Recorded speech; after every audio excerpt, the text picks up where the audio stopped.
Bueno, simplemente como detalle diré que todas estas pinturas, ¿no? Estos dibujos tan sencillos, pero a la vez tan hermosos y tan representativos sobre la epopeya de Gilgamesh son de un tal Wael Tarbiyeh, es un dibujante de origen sirio que en el año 1996 publicó un libro ilustrado sobre la epopeya de Gilgamesh, y todos los que vean con este estilo, ¿no? Como decimos, sencillo pero muy delicado, son de Wael Tarbiyeh. Hay dos autores más que iremos viendo a continuación.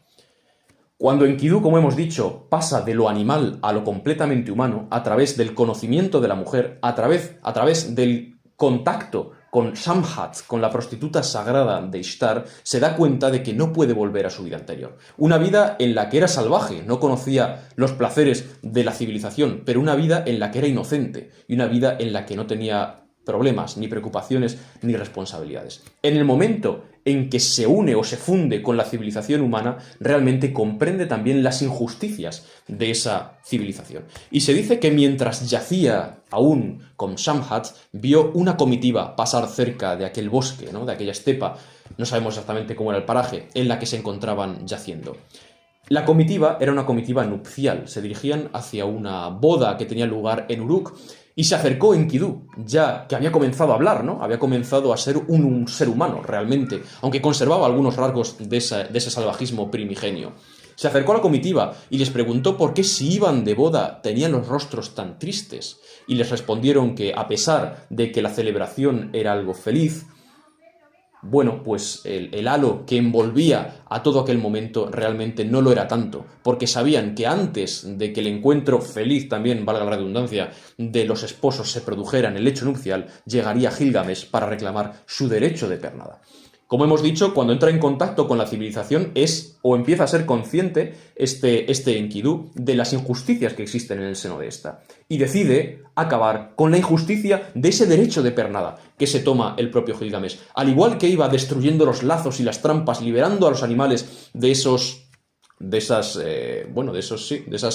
lazos que tendían los cazadores, decide librar también al pueblo de Uruk de esa trampa mortal en cuanto a lo espiritual y a lo moral, que era la tiranía del rey Gilgamesh. Y se dice que emprende un viaje hacia Uruk para impedir que ese derecho de pernada se vuelva a tener lugar en la ciudad de Uruk. Y se dice que llega a la casa de la novia, y se dice que inmediatamente después llega Gilgamesh, pero que Gilgamesh no puede entrar porque en la puerta se encuentra un hombre igual de alto que él, igual de fuerte que él y con el mismo aspecto fiero, pero que además tiene una serie de características que lo asemejan con un animal, y Gilgamesh empieza a sentir miedo. Y se dice que comienza una batalla, comienza una pelea entre las dos fuerzas principales de este relato. Y se dice que esa pelea es realmente, pues los vientos empiezan a soplar, la tierra tiembla, las aguas empiezan a bullir, podemos decir que es un enfrentamiento entre dos fuerzas de la naturaleza, ¿no? Realmente ese enfrentamiento, esa pelea entre Enkidu y Gilgamesh tiene su paralelismo en la naturaleza y tiene su paralelismo en el entorno que los rodea.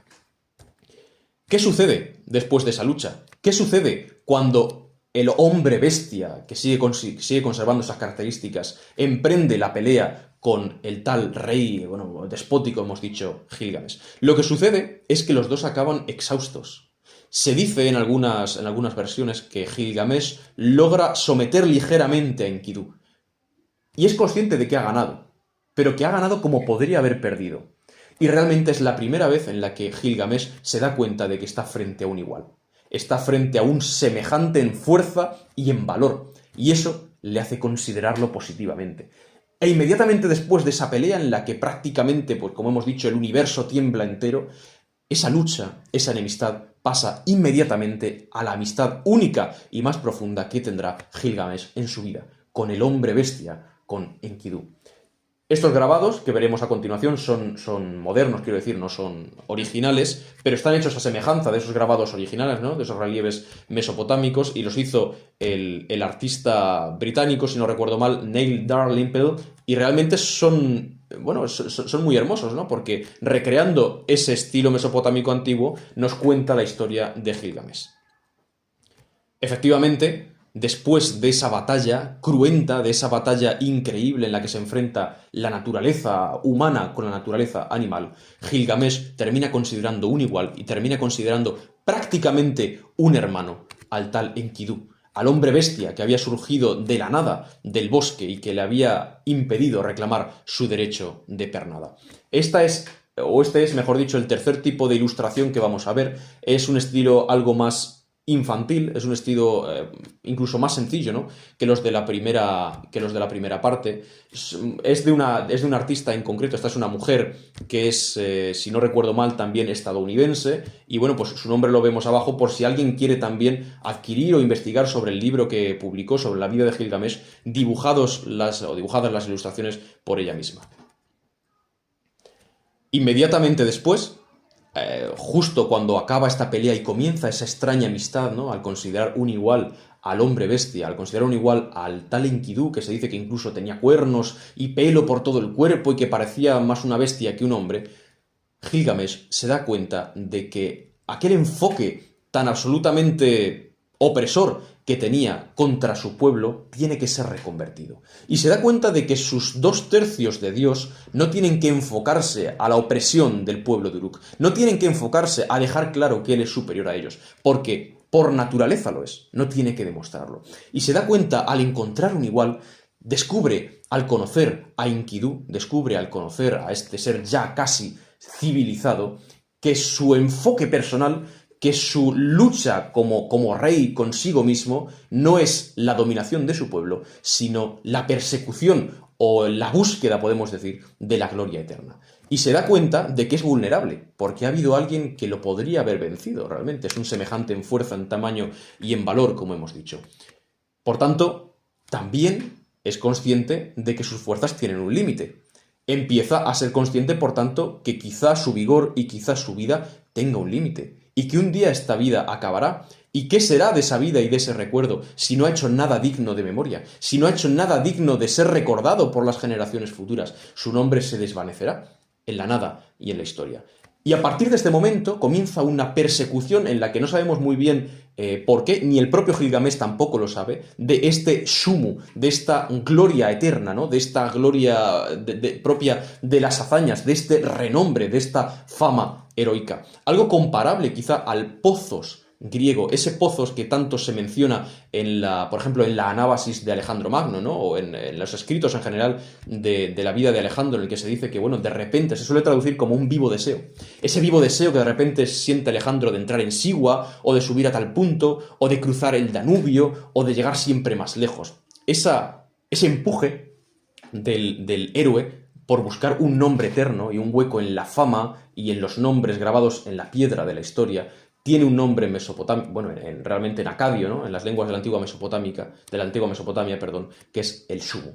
Y se dice que a partir de este momento aparece un tercer personaje, que es Ninsun, ya lo conocemos, que es la propia madre de Gilgamesh, que empieza a sufrir, porque descubre que su hijo quiere embarcarse en aventuras que son de todo punto peligrosas, aventuras que ya veremos a continuación que le pueden costar la propia vida, solo para ganarse un nombre y para ganarse la fama eterna. Y se dice que la propia madre, ¿no?, la gran vaca salvaje, como se la llama, la madre de Gilgamesh, Ninsun, ofrece sacrificios en el tejado de su casa, sacrificios de incienso, preguntando al dios del sol, a Shamshat, no confundir con Samhat, ¿no?, la prostituta sagrada, a Shamshat, preguntándole por qué había puesto en el interior del pecho de su hijo un corazón inquieto. Se le dice, ¿por qué tenía ella que sufrir tanto por su hijo que de repente, a pesar de ser rey, a pesar de ser 2/3 Dios, quería buscar algo más allá y para el cual siempre el horizonte estaba más lejos y nunca era suficiente? Para el cual realmente había comenzado a importar más la fama eterna después de su muerte que el gobierno sobre las gentes de su pueblo. Y como hemos dicho, comienza de esta manera el primer viaje de Gilgamesh, un viaje que emprende con su nuevo hermano, Enkidu, hermano en el alma y hermano en el valor, un personaje que se convierte, como hemos dicho, en un igual a partir de este momento. Y sin saber tampoco muy bien por qué, emprenden una travesía que les lleva hacia en este caso les lleva hacia el noroeste, hacia un bosque concreto, el bosque de los cedros, se llama en la epopeya, que está custodiado por un monstruo horrible, un monstruo gigante con los ojos rojos, con la boca llena de dientes puntiagudos, llamado Umbaba. Se cree, tradicionalmente se dice, ¿no?, y se cuenta también en la epopeya, que este bosque de los cedros, como no podía ser de otra manera, se encuentra en el actual Líbano. la patria de los cedros, ¿no? Por desgracia, cada vez uno ve menos cedros en el Líbano, pero sigue habiendo, por ejemplo, en el Shuf, en la cordillera del Líbano, algunos en el Antilíbano, muy poquitos, prácticamente el Monte Hermón está absolutamente pelado, casi no queda ningún cedro allí. Y como se dice, el guardián realmente de esos cedros y el guardián de la inmortalidad y del equilibrio de ese bosque era un monstruo horrible llamado Humbaba. Me gustaría hacer aquí un pequeño paréntesis para que ustedes comprendan lo que es un bosque de cedros. Quizá están pensando, o algunos estoy seguro que habrán visitado el Líbano, ¿no? Quizá puntos de Marruecos en los que en la cordillera del Atlas, en las cordilleras del Rif, en esa unión entre los dos puntos tenemos cedros. Sabrán lo que es un cedro y sabrán lo que es la dimensión de este árbol. Para los que no, o los que piensen hacerlo en el futuro, les traigo imágenes que yo tomé prácticamente hace, menos de 2 años en el Líbano. Lo que ustedes ven delante de la fotografía o al fondo, esa montaña es el monte Hermón. Jabal al-Sheikh se llama en árabe, la montaña del viejo, ¿no? Porque cuando cae la nieve parece que tiene la cabeza o la cima llena de canas. Lo que vemos en el primer plano de la fotografía, estas montañas son los montes del Líbano, enfrente los montes del Antilíbano y en medio el valle tremendo que tenemos con el lago que tenemos a la derecha también, que sería más hacia el sur, es el valle de la Bekaa. Tiene una importancia crucial en esta historia porque se dice que en el momento en que empieza la pelea con Humbaba, porque aunque ellos no saben muy bien por qué, van directamente a matarlo. Su objetivo es acabar con la vida de este Humbaba en medio de esa pelea por los pisotones de este gran gigante y por los propios pasos que da Enkidu con Gilgamesh. Se abre una gran grieta en la tierra, se parte la montaña y se abre un valle, que es el valle que actualmente llamamos Valle de la Bekaa. Esto es un bosque de cedros, es el bosque del Shuf, es una reserva nacional, ¿no?, que tenemos hoy en día en el Líbano, en esa franja que hay entre la cordillera del Líbano y la franja costera, que realmente recibe todos esos vientos cargados de humedad y que, contamos en su interior, podemos descubrir árboles con más de 3000 años. En concreto, uno de ellos está datado por dendrocronología, es decir, por el conocimiento, la ciencia que descubre o que investiga la edad de los árboles, sacando una cánula desde el corazón de este hacia el exterior, se descubrió que tenía más de 3000 años. En todo momento, las estampas de los bosques de los cedros son ramas horizontales, porque la composición de estos árboles es en todo momento horizontal, lo cual nos da una visión muy diferente de los típicos bosques globulares de Occidente, ¿no?, compuestos por encinas, por robles, compuestos por hayas, compuestos por árboles que, como decimos, tienen una estructura globular. Y realmente, para que ustedes comprendan lo que es este bosque de los cedros, les traigo sobre todo esta imagen y la que vendrá a continuación, porque los cedros son quizá los árboles más sorprendentes que yo he visto hasta ahora. He visto secuoyas que sorprenden en tamaño, ¿no?, y sorprenden en magnitud y en altura, pero el cedro tiene algo especial y el cedro tiene una potencia realmente, para mí, nunca vista. Ustedes ven, para que sean conscientes de la escala humana, aquí estoy subido a una rama de uno de los cedros, que no es ni el más viejo ni el más grande de este bosque. Comprendan ustedes, por tanto, qué sería en el año 2700 a.C. meterse en la espesura de un bosque de cedros como el que se menciona en esta epopeya. Como hemos dicho, su objetivo en todo momento, aunque ellos no sepan muy bien por qué, es acabar con la vida de Humbaba, del gran monstruo que custodia ese bosque, que custodia los árboles, los cedros del bosque, como lo llama la epopeya, del bosque de los cedros. Y se dice que cuando realmente le echan mano, ¿no?, y él se revuelve y se parte la tierra y se crea ese valle de la Bekaa, que hoy podemos ver, maravilloso, por cierto, en el sur del Líbano, castigado también por los conflictos, el propio Humbaba suplica por su vida. Suplica por su vida porque queda inmovilizado por las 13 tormentas de Shamash, el dios del sol, que era el protector de Gilgamesh. Les lanza los vientos, le lanza las tormentas, las nubes, los rayos, y el monstruo se queda cegado y completamente inmovilizado. Cuando le echan mano los dos héroes, tanto Enkidu como Gilgamesh, el monstruo suplica por su vida. Al principio, Gilgamesh duda y Enkidu lo anima. Después sucede al revés. Y al final termina volviendo al inicio esta historia, y es el propio Gilgamesh el que hunde su hacha, se dice, en el cuello del monstruo y acaba con su vida para siempre. Les he traído también el pasaje que cuenta la muerte de este monstruo, porque creo que es especialmente importante descubrir el calado de esta historia y el calado de este pasaje en concreto dentro de la epopeya, en el cual ahondaremos después de la lectura. Los dientes de Humbaba se aflojaron y su rostro se demudó. Humbaba soltó un grito y suplicó por su vida a Gilgamesh. «Déjame ir, Gilgamesh. Tú serás mi amo y yo seré tu siervo». Los cedros que he guardado desde mi infancia los cortaré para ti, y te construiré un palacio. Pero Enkidu habló a Gilgamesh diciendo: Amigo mío, no escuches sus palabras. No perdones la vida de un baba. Si dejas que el guardián viva, los dioses se enfurecerán contra nosotros. Mátalo ahora, antes de que Enlil, el soberano, se entere. Humbaba escuchó y gritó de nuevo: que ninguno de los dos llegue a viejo, que Gilgamesh y Enkidu no tengan otro amigo más que el uno al otro, y que Enkidu no sobreviva a su compañero. Enkidu en ese momento instó a su amigo: golpéalo, Gilgamesh, acaba con él. Al escuchar las palabras de su amigo, que lo animaba, volvió en sí Gilgamesh. Alzó su enorme hacha, la blandió y la hundió en el cuello de Humbaba. Manó la sangre de nuevo. Otra vez el hacha golpeó la carne y el hueso. El monstruo se tambaleó. Quedaron en blanco sus ojos. Y al tercer golpe del hacha se desmoronó como un cedro y se derrumbó en el suelo. Su estertor conmovió las montañas del Líbano e inundó los valles con su sangre. Retumbó el bosque hasta el límite de sus árboles. Y entonces los dos amigos lo abrieron, extrajeron sus intestinos, cortaron su cabeza de dientes afilados como dagas, de horribles ojos rojos de fija mirada. Y entonces cayó una suave lluvia sobre las montañas. Cayó una suave lluvia sobre las montañas. Lo que representa este monstruo, este tal Humbaba, es un periodo en el que la civilización todavía no había alcanzado estos grandes bosques. Era un guardián puesto por los mismos dioses, por el propio dios Enlil, para custodiar la sacralidad de ese bosque. De tal manera que en el momento en que llega Gilgamesh y llega Enkidu con sus armas, con su civilización y matan a Humbaba, realmente han llevado a la civilización, pero han roto un equilibrio, que a pesar de ser brutal, lo que representa el monstruo, era un equilibrio perfecto. Y por eso se dice, cuando muere Humbaba, el monstruo, y cuando acaban con su vida los dos héroes, sin saber muy bien por qué, como estamos diciendo, cae como si fuera un llanto de naturaleza por el que había sido su guardián, una suave lluvia sobre el bosque de los cedros. Y repite la epopeya que vuelve a caer una suave lluvia sobre el bosque de los cedros. Después de ese momento, talan el bosque entero, construyen una puerta magnífica para uno de los dioses, en concreto Enlil, para que los perdone por haber matado al que fue el guardián de su bosque.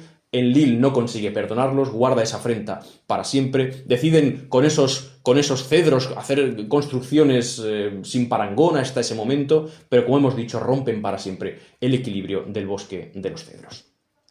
Cuando Gilgamesh y Enkidu vuelven a Uruk, y realmente vuelven triunfantes, ¿no? Con las armas manchadas de la sangre de Humbaba, y dice la epopeya, que el momento en el que Gilgamesh ordena sus cabellos, los lava, se perfuma y se pone sus ropas reales, se fijó en él la diosa Ishtar, la diosa del amor, que como todos sabemos, estos dioses, ya apuntamos el otro día, al igual que los dioses griegos, sienten las mismas pasiones que los hombres y que las mujeres.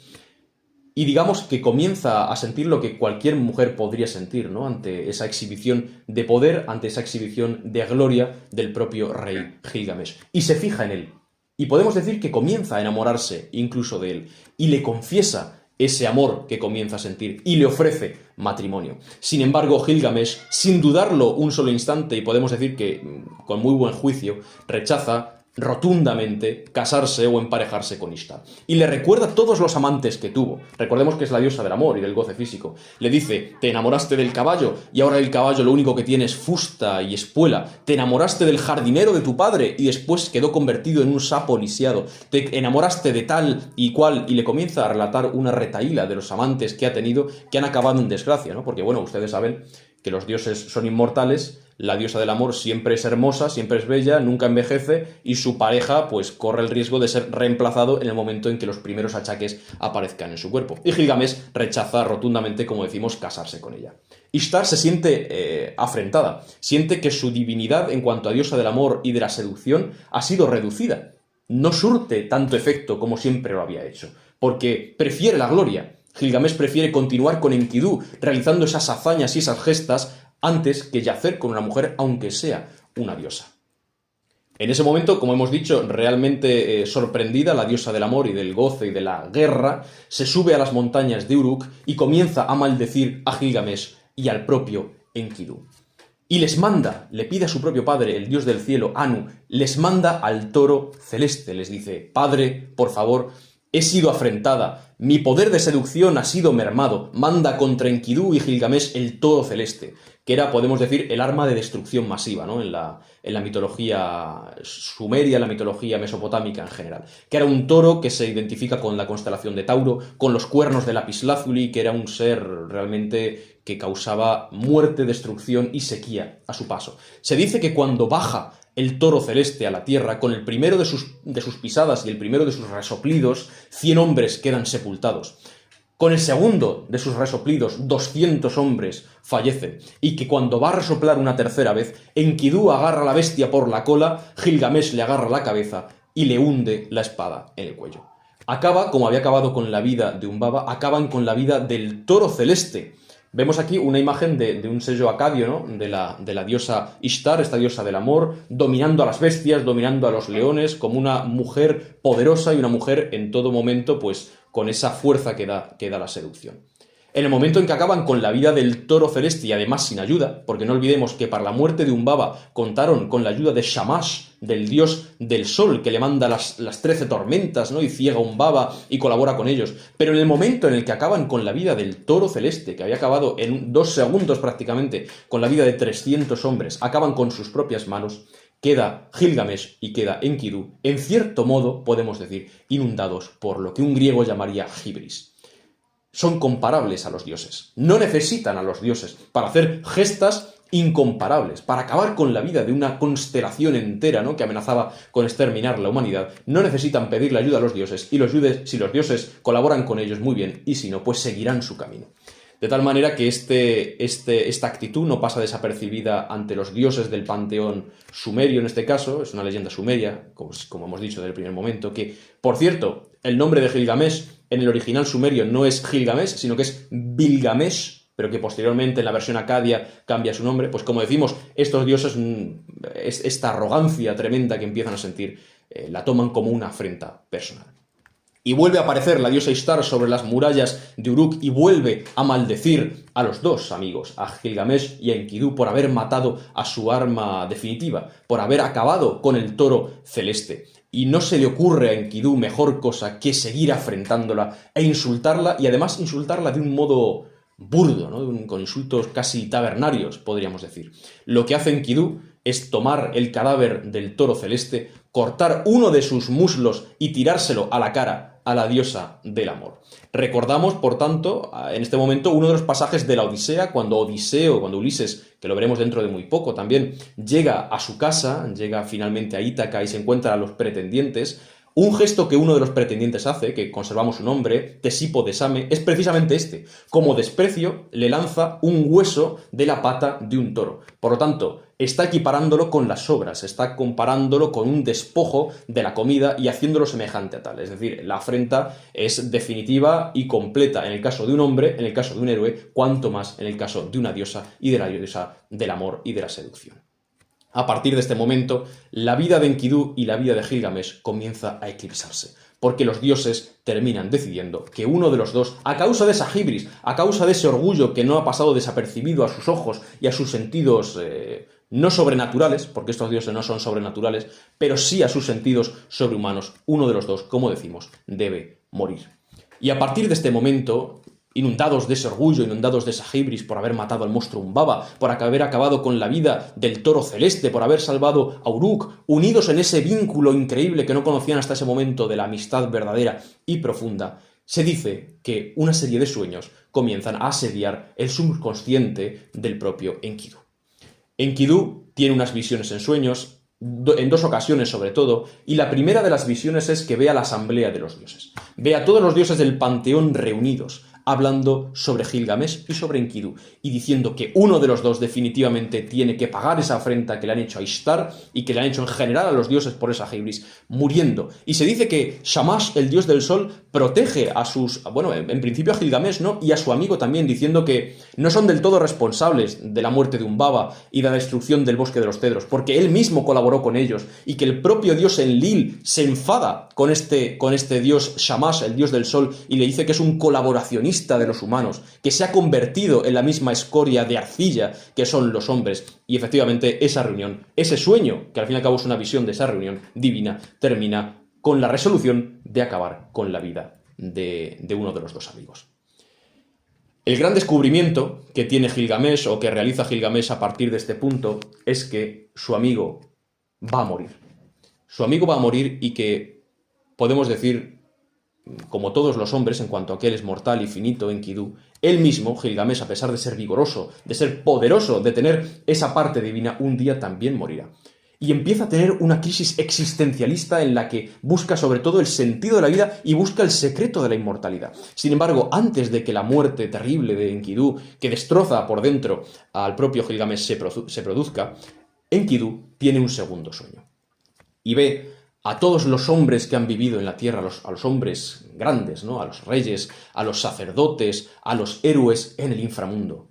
Y ven, dentro de su sueño, de su visión, cuando ya está muy enfermo, cuando ya está a punto de perder la vida, ve que esos grandes héroes y esos grandes reyes no son más que servidores en el mundo subterráneo, y que realmente a lo que se dedican es a servir agua fresca y carne asada a los dioses del Hades, entre comillas. Esta visión de sí mismo, ¿no?, en el futuro, como Gilgamesh, cuando se la cuenta Enkidu, de sí mismo, que a pesar de ser un rey, terminará siendo, entre comillas, el servidor de los dioses del inframundo, como decimos, golpea profundamente su orgullo y golpea profundamente su conciencia de ser sobrenatural. Cuando efectivamente la muerte de Enkidu llega, el corazón y toda la existencia de Gilgamesh se tambalea.